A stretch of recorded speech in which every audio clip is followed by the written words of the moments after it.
Ek dink een van die mees opwindendste tye vir my gewoonlik is wanneer ek weet ek moet nou 'n preek voorberei. Want die eerste ding wat ek vir myself vra wanneer ek nou hoor is soos waaroor praat ek? Ek meen ons luister so baie die woord, party van ons, ek is eintlik nog jonk, maar party van ons is nou al bietjie meer gevorderd in die lewe, om dit nou mooi te stel, en ek vra altyd myself, wat gaan ek sê, wat party mense nie al gehoor het nie. En dan besef ek ook net weer eens, nadat ek dit vir myself vra, maar die woord is diep genoeg vir jou, om 'n nuwe perspektief, 'n nuwe openbaring te bring. Maak nie saak wat 'n skrifgedeelte jy vat nie, daar's altyd iets dieper, wat God openbaar, op daai spesifieke geleentheid. En dit maak dit lekker, om die woord te bedien, of dit nou 'n klein selgroep is, of dit nou 'n 1-tot-1 gesprek is met iemand, en of dit op 'n verhoog staan, en 'n woord deel. So, ek kies toe die tema, ons begin, God lei. En ek het hierdie tema gekies spesifiek op 2 redes. Eerste een is koninkryk, en die tweede een is jou doel in die lewe. So, ek gaan daai 2 saambring, en die tema vir vandag van ons begin, en God lei. So, die heel eerste ding wat ek wil doen is basies 'n demonstrasie. So, hierdie is 'n suurlemoen, wel, hy's nog nie heeltemal daar waar hy moet wees nie, maar dit is 'n suurlemoen. So, hoekom ek kom vir julle wys basies, as jy daai suurlemoen oopsny, dan sien ons so 3 of 4 putte daarin. So die put van die suurlemoen dra die beeld en gelykenis van die suurlemoen. As jy daai put vat en jy plant hom in die grond en jy gee die grond genoeg voeding en water, gaan 'n suurlemoenboom uiteindelik uitkom. So basies die saad van die suurlemoen dra die beeld en gelykenis van hierdie suurlemoen. Niks anders nie. Daai saad kan net 'n suurlemoenboom word, want dit is die beeld en gelykenis, die DNA wat hy dra. Nou, ek gee dit as 'n demonstrasie, want ek wil dit deurtrek na ons toe. Ons is die beeld en gelykenis van God, volgens Genesis 1. So, die rede hoekom ek dit noem, is dat meeste van ons weet dit, meeste van ons weet dat ons is die beeld en gelykenis van God, maar vir een of ander rede is daar 'n haakplek. Vir een of ander rede vra soveel van ons die vraag, maar wat is my doel in die lewe? En dit is altyd interessant, hoekom vra ons hierdie vraag? Hoekom is dit dat ons hierdie vraag vra? Want die diere vra nie daai vraag nie. Hulle weet wat hulle doen en hulle doen dit maar net. Hulle is deel van die skepping. 'n Suurlemoen gaan nie daai vraag vir homself vra nie, want dit is net 'n suurlemoen. Maar ons, wat geskaap is in God se beeld en gelykenis, vra die vraag, want as jy terugkyk na die woord, ons is geskape met God se hande.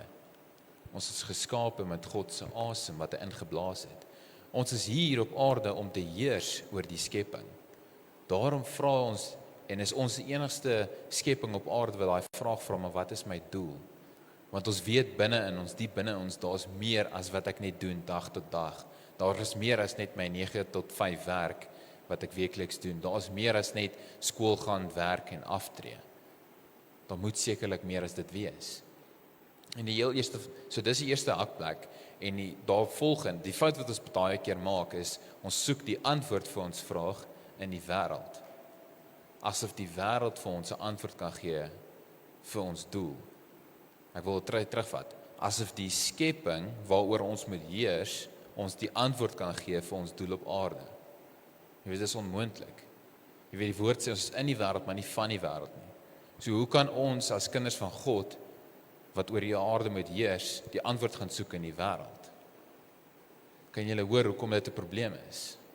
Die wêreld gaan nooit vir jou doel kan gee nie, want jy's nie, die wêreld is nie veronderstel om jou doel vir jou te gee nie. God is die persoon wat jou doel moet gee, want jy is geskaap in sy beeld. Hy is jou skepper, nie die wêreld nie. Hoekom gaan soek jy jou antwoord in die wêreld? Hoekom gaan soek jy jou doel in materiële goed, soos jou werk of status of sukses, of identiteit in die wêreld, waar jy staan, jou rol in die werk? Dit kan nie vir jou doel gee nie. Dit is nie geskaap om 'n doel te kan gee nie. Ons triek onsself, ek soek na die Afrikaanse woord, maar ek kry hom nou nie vinnig nie. Ons oortuig onsself dat, yes, hierdie gaan vir my doel gee. En ek voel goed oor myself, miskien vir 'n paar weke of maande, miskien 'n paar jaar, en dan bereik jy weer 'n punt van, maar ja, ek voel nog steeds nie, yes, ek het werk, ek is suksesvol, Maar ek voel nog steeds leeg. Ek voel nog steeds, ek kry nie 'n lus vir die lewe nie. Weet, en dis juist die doel hoekom ek hierdie preek gegee het, is om eerstens ons te herinner dat ons kan nie die antwoord in die wêreld kry nie, want ons is net in die wêreld, ons is nie van die wêreld nie, ons is van God af. So dit moet eers alles begin by God. Bietjie verder uitbrei hierso. Sien, ek het in die begin genoem, dis doel en koninkryk. Nou ek sal altyd praat oor die koninkryk, want alles gaan oor die koninkryk. So, alles begin by die koninkryk, en ons het nou al geleer, die woord sê, soek eers die koninkryk. So, ons soek, en God voorsien. Ons begin, en God lei. As julle kan sien, die idee agter my boodskap basies, is dat ons soek nie in die wêreld nie, ons soek in die koninkryk. En wanneer ons soek in die koninkryk, sal God voorsien, sal hy vir jou doel en die antwoorde gee vir wat jy soek. Want soek eers die koninkryk, en daai dinge sal bygevoeg word vir jou. Ek verwoord maar so 'n bietjie nou vir daar staan. En dan weer eens, as ons begin, kan God lei. God kan niks doen tot jy nie die eerste tree maak nie. God kan niks doen tot jy nie jou hart vir hom gegee het nie. God kan niks doen tot jy nie die deur oopmaak en sê, Here, lei my nie. Dis eintlik amazing. Maar ek het een beginsel, so my preek is 3 dele, en deel 1 gaan ek 'n beginsel met julle deel, en hierdie beginsel kom uit Genesis basies. En die beginsel, ek gaan in Engels sê, is be plus do equals have. Okay, so be plus do equals have. Ek gaan nou 'n bietjie meer uitbrei, maar dit klink snaaks as ek dit net so sê. So ek gaan Genesis 1 gou net lees vir ons hierso, en dit is Genesis 1 vers 27 tot 28. It says, so God created man in his own image. He created him in the image of God. He created them male and female. God blessed them, and God said to them, be fruitful, multiply, fill the earth and subdue it. Rule the fish of the sea and birds of the sky and every creature that crawls on the earth. Okay, so die mensdom is geskaap in God se beeld. Ons is 'n refleksie van sy natuur, kapasiteit en krag. Net so ook die saad van die seelemoen is 'n refleksie van die seelemoen se natuur, kapasiteit en krag. Die saad kan niks meer doen as wat die seelemoen is nie. Ons kan niks meer doen as ons beeld en gelykenis van God nie. Dit is wat ons is. Dit is ons natuur, kapasiteit en krag. En dis amazing. Ons is in God se beeld geskape. So die eerste opdrag wat ons het as mens, as kind van God, is be fruitful. Daar kom die be deel in. So, do, multiply, replenish and subdue, and have dominion. Maar ek moet dit 'n bietjie verduidelik, want dit maak nie eintlik genoeg sin om dit net so te sê nie. Ons het dit al hoeveel keer gelees, maar ons moet dit verduidelik bietjie in 'n konteks wat ons verstaan nou. So ons doel begin by identiteit, geskep na sy beeld.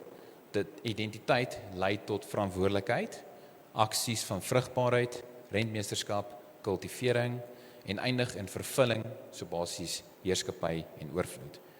So identiteit is do, lei tot verantwoordelikheid, dis die aksies van vrugbaarheid, rentmeesterskap. Ekskuus, dit is eerste een is be, soos jou identiteit, wees wie jy geskape is. Tweede een is do, daai verantwoordelikheid deel, en dan die laaste deel wat ek nou gesê het, dis heerskappy en oorvloed, dis die have. Dis die deel wat jy in beweeg. Nou ek het gepraat van kultivering, om dit net te verduidelik. Kultivering is basies 'n tuinier wat 'n vrugteboom basies plant en versorg. Dit is om die grond voor te berei, die water gereed te kry, die voeding te gee. Dit is kultivering. En natuurlik kom die vrug dan voort. Dis basies kultivering. Okay, so om dit te bring in die perspektief van ons wat vandag is, ons moet ons talente en gawes kultiveer. En ons kan dit net doen solank as wat ons in God is. Jy weet die woord sê ek is die wynstok, julle die lote. So wanneer ons identiteit verstaan, daai is van ek is die wynstok, julle is die lote, okay, wie in my bly en ek in hom, dis my identiteit.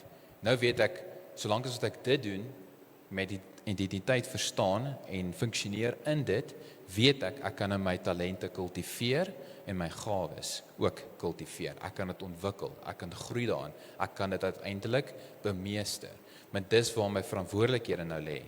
Ek weet wie ek is, ek weet nou wat ek moet doen, en wanneer ek dit doen, wees ek wat ek eintlik geskape is om te wees. Ons probeer altyd die stappe skiep en ons probeer daar wees, maar ons vergeet dit begin by jou identiteit.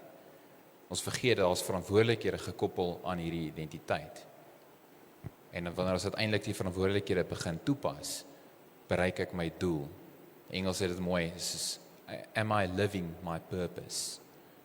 Am I finally achieving and living my purpose?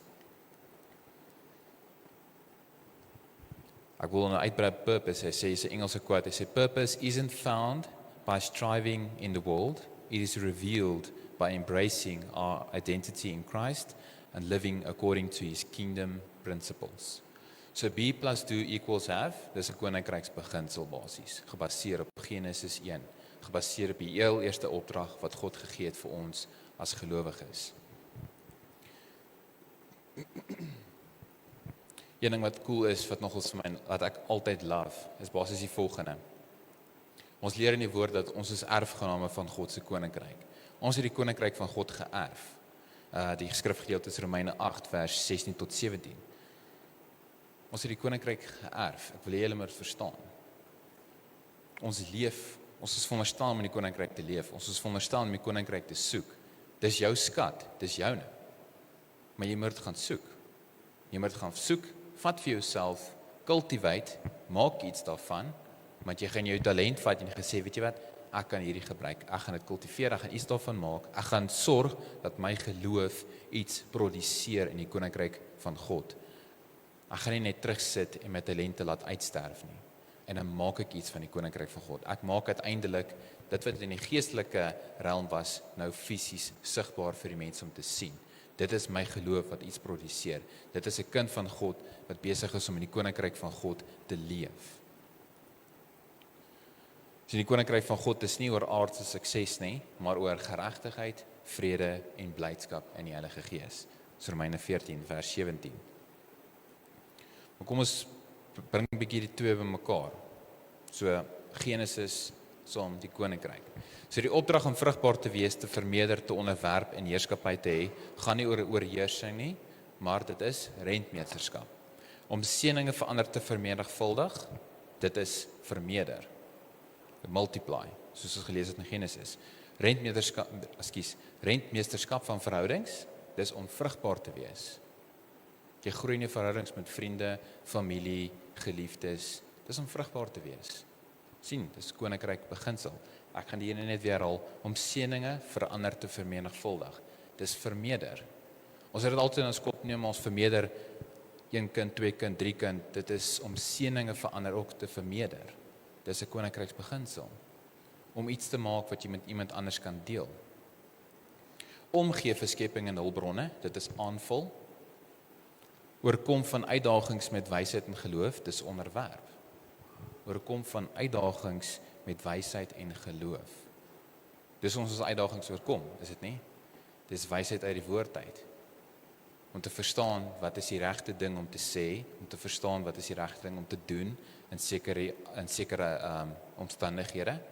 Want die wysheid van God is soos dwaasheid vir die mens. Die woord leer ons iets wat vir die wêreld nie sin maak nie.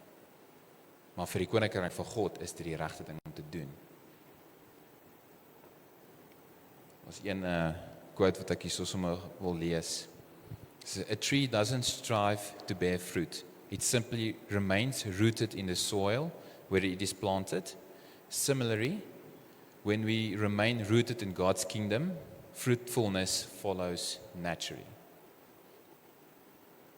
Ek wil hierdie verduidelik in die konteks van Galasiërs. So Galasiërs ken ons die gedeelte, Galasiërs 5, wat praat van die vrug van die Gees, liefde, sagmoedigheid, blydskap. Ons het altyd gedink, okay, dis iets waarna ek moet strewe. Ek moet streef om liefde en sagmoedigheid en al die tipe goedjies te toon. Maar ek wil 'n ander manier gee om daarna te kyk, en ek dink ek het al genoem, is dat wanneer jy net rooted bly in Christus, wanneer jy in hom bly, is dit iets wat natuurlik uit jou uitvloei. Net soos wat 'n vrug uit 'n boom natuurlik kom en nie geforseer is nie. Die boom fokus net op die wortels. Die boom fokus net om nuwe voeding en water te kry en outomaties dra dit vrug. Wanneer ons fokus om te bly in God en sy koninkryk beginsels uit te lewe, dan kom die vrug van liefde natuurlik. Dan kom die vrug van blydskap en sagmoedigheid natuurlik. Want dis wie jy is. Jy's besig om jou identiteit in te leef. So dit kom natuurlik. Dit iets interessants. So ons het nou gepraat oor identiteit, ons het nou gepraat oor die koninkryk en hoe dit bind saam met Genesis se beginsel. Ek wil die laaste deel praat oor deel 3 en dit is nou die praktiese toepassing daarvan. Prakties is altyd belangrik wanneer dit kom by enige prediking, in my opinie, is, yes, ek verstaan die teorie, dit maak vir my sin, die beginsel is goed, maar hoe pas ek dit toe vandag? Hoe doen ek dit? Wel, stap 1 is, wees wie jy is in Christus. Niks meer, niks minder. Wees net wie jy is in Christus. Ek is 'n nuwe skepsel, die ou ding het verbygegaan. Erken en omhels jou identiteit as kind van God. Om 'n praktiese voorbeeld te gee op dit, weer eens nou, is, meeste van ons het 'n werk. Ons weet wat ons rol is by die werk, ek weet om uit te kom, so wanneer ek al kom, weet ek, hierdie is my sitplek, hierdie is wat verwag word vir my, hierdie is wat ek gaan doen, en dis die ooreenkoms wat ek het met die werk, dis die kontrak, en wanneer ek dit doen, word ek beloon deur my salaris, en die ander voordele wat ook daarmee gepaard gaan. So wanneer ek my rol as kind van God leef, verstaan ek dat hierdie is my verantwoordelikhede, dit is die rentmeesterskap vermeerder. Wanneer ek my verantwoordelikhede vervul, is die beloning daarvan dat die vrug van die Gees uit my binneste sal uitvloei. Begin dit nou sin maak. It's eintlik amazing. So stap 2 is, doen wat jy geroep is om te doen.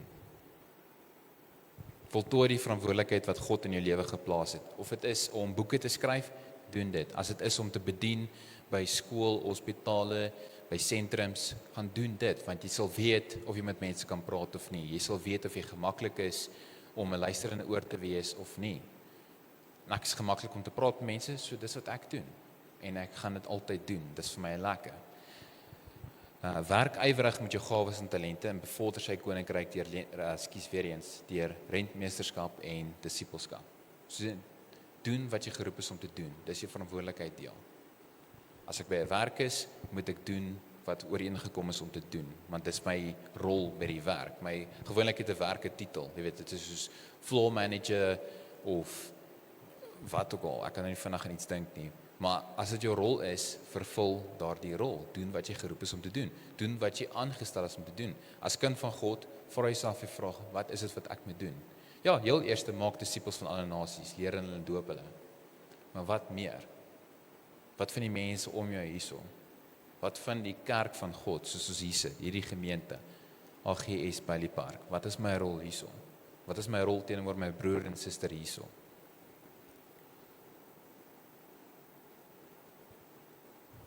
En dan stap 3, hoe om jouself vir jou doel te ontwikkel. Nou, hierdie is eintlik die belangrikste stap, so die praktiese deel is belangrik, maar hoe om jouself te ontwikkel vir jou doel, how to develop yourself for your purpose, is 'n baie belangrike stap wat jy nodig het. En dit kom basies op 2 goed neer. Eintlik een ding, maar is 2 dele. So heel eerste is 'n gratitude mindset, 'n dankbare gesindheid. Wanneer ons kyk na die koninkryk van God, geregtigheid, vrede, blydskap, dit sê vir my dis 'n gesindheid van dankbaarheid. It's a mindset of gratitude. Om die klein goed raak te sien in die lewe, ten spyte van omstandighede. En hier is die moeilike deel. You're living for your purpose, but I'm struggling right now.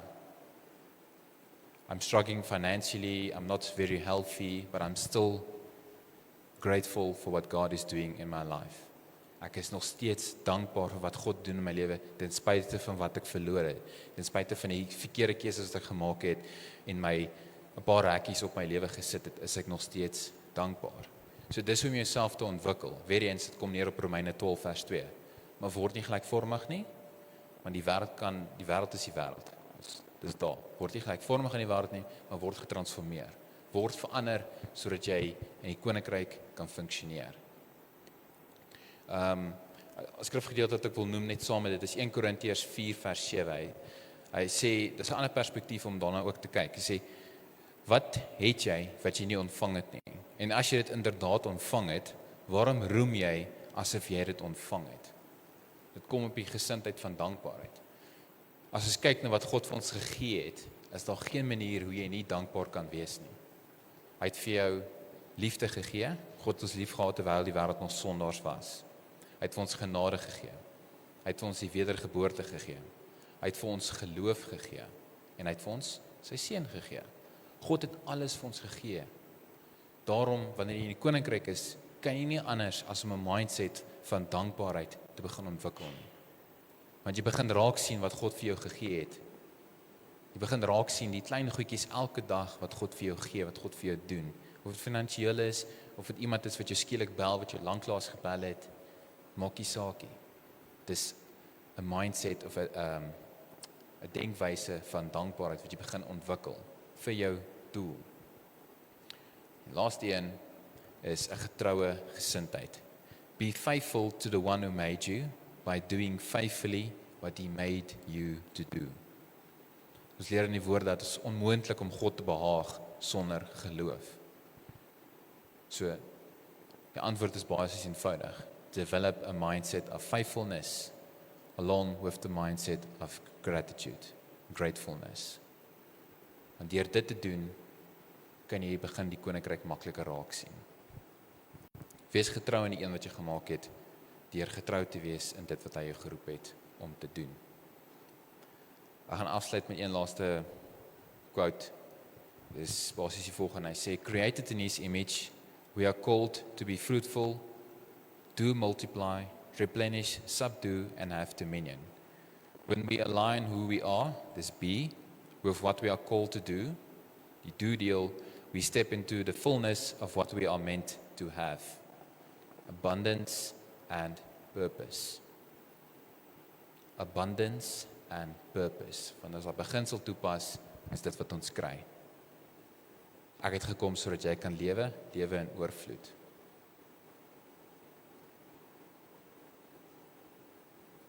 Ek gaan vir ons afsluit met gebed. Liewe Vader, Here, dankie vir die woord, Here. Dankie vir hierdie beginsels, Here, wat ek wil amper sê so weggesteek word, Here, maar dat dit vir ons 'n eer is, Here, om dit te kan ontdek. Dat dit vir ons amazing is, Here, wanneer U uiteindelik vir ons deur U Gees hierdie woord openbaar en vir ons mee deel. Dankie dat ons hierdie beginsel selfs vandag nog kan toepas, ten spyte van die jaar wat geskryf is, Here. Dankie dat ons weet, Here, U gee vir ons fisies die boustene wat ons kan gebruik om in die lewe suksesvol te kan wees in die oë van die koninkryk, nie in die oë van die wêreld nie. Dankie dat ons weet dat ons kan staan op die beloftes van die woord, dat ons kan staan op die wet en beginsels van die woord, want die woord sê, my woord sal nooit leerig terugkeer na my toe nie. Sodat wanneer ons hierdie woord toepas, en ons die beginsels verstaan en toepas in ons daglikse lewe, ons verseker kan weet, dat daar 'n oorvloed sal wees van U seën, want die woord getuig daarvan. Dankie dat ons as kinders van God hierdie woord dag na dag kan bestudeer en U elke keer sal sorg dat daar openbaring sal wees, want die woord is diep genoeg vir dit. Dankie vir die woord wat uitgaan en dankie ook vir die musiek, Here. Dankie vir elke persoon wat in die gemeente is. Dankie vir elke lidmaat se bydrae tot die bou van die koninkryk. In die gemeente waar ons is, in die area wat ons is en die geestelike net en ryk wat ons het in hierdie area. Amen.